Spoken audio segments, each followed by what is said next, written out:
All right, so here's my zipper purse, and you can either do it with the stitching on the outline or the flipped version.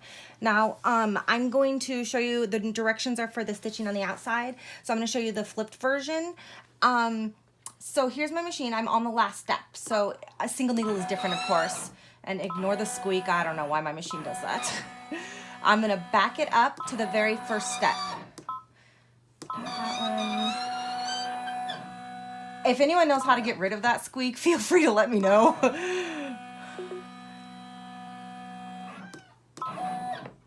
Not that one. First step. All right. Stitching in 3, I guess, whatever.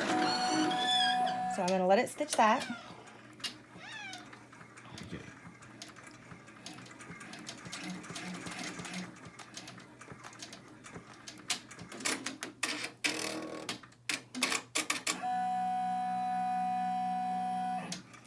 And this is my placement for my faux.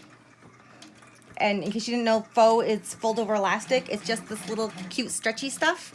It's super stretchy, more stretchy than normal elastic.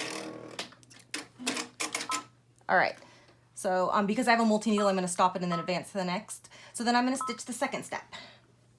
But before I do that, I'm going to put my faux right over my little lines, and you know, don't hold it, of course, this is dangerous, blah, blah, blah. And notice it's facing into the design instead of out. And I'm gonna let it stitch. Do the same on this one and try to make them even. I miss sometimes, oopsie. And you should use tape on this. Don't do this because you never know when you're gonna get your finger. My husband is videoing and he's being very, very careful not to say anything.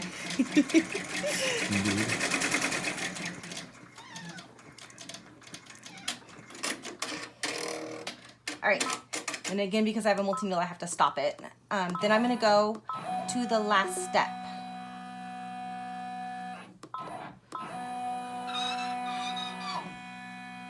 Again, my machine has a squeak issue.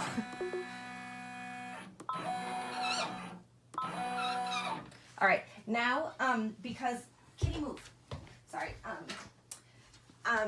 you don't want to stitch your zipper on the outside. I'm going to take it off. Go, zipper, go. All right, so that's harder than you would think with one hand while holding it for the camera. Really? Come on, this is not that complicated. It's a zipper, there we go. All right, so you zip it to the middle. And I use cutaway, so I'm just gonna make a slit in my cutaway that goes all the way through it. If you use tearaway, you don't have to do this. Whoopsie. And you can clean this up later if you want. Or cut it all out, however it is that you wanna do it. So then I put it back on with my zipper in the middle. And now my faux is facing in, and I am putting top side down or right side down on over my whole area. Stitching in 3, you know what, I'm gonna stitch it in 2, sorry. And you stitch the last step.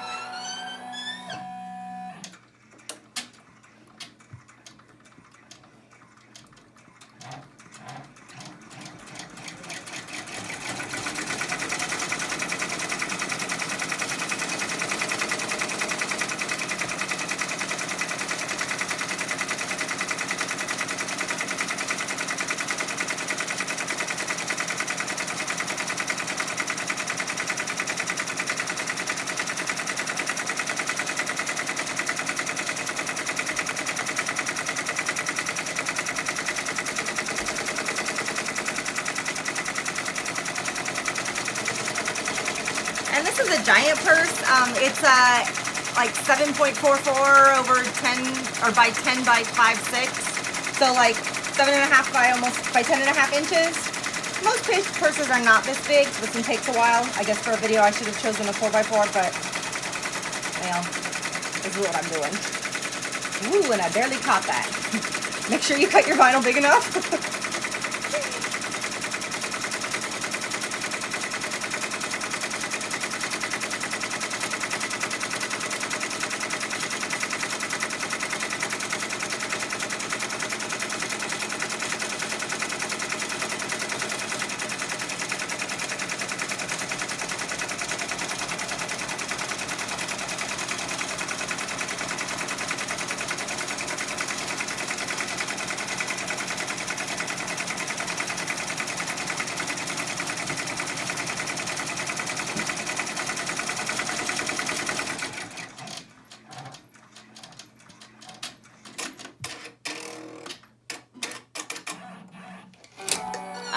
And then we're taking it off. Eek, sorry, stop. All right, come over here, sweetie. I'm taking it off the hoop.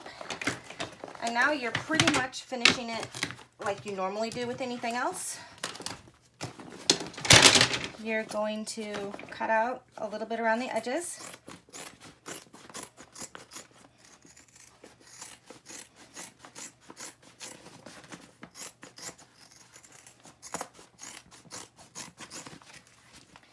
And I'm using these giant, I think they're Ginger scissors. I don't know, however you say that. They are fabulous. They cut through like everything. So then I'm going to reach in and unzip my purse more. It's easier to turn. You can use a hair dryer to warm up your vinyl if you need to. Not all vinyl stretches and bends as easily as some. Clearly for the video I'm not going to bother because nobody wants to be here for half an hour. Turning her inside out. And you just squishy your corners up. And there is your faux, and it's looped so you can put your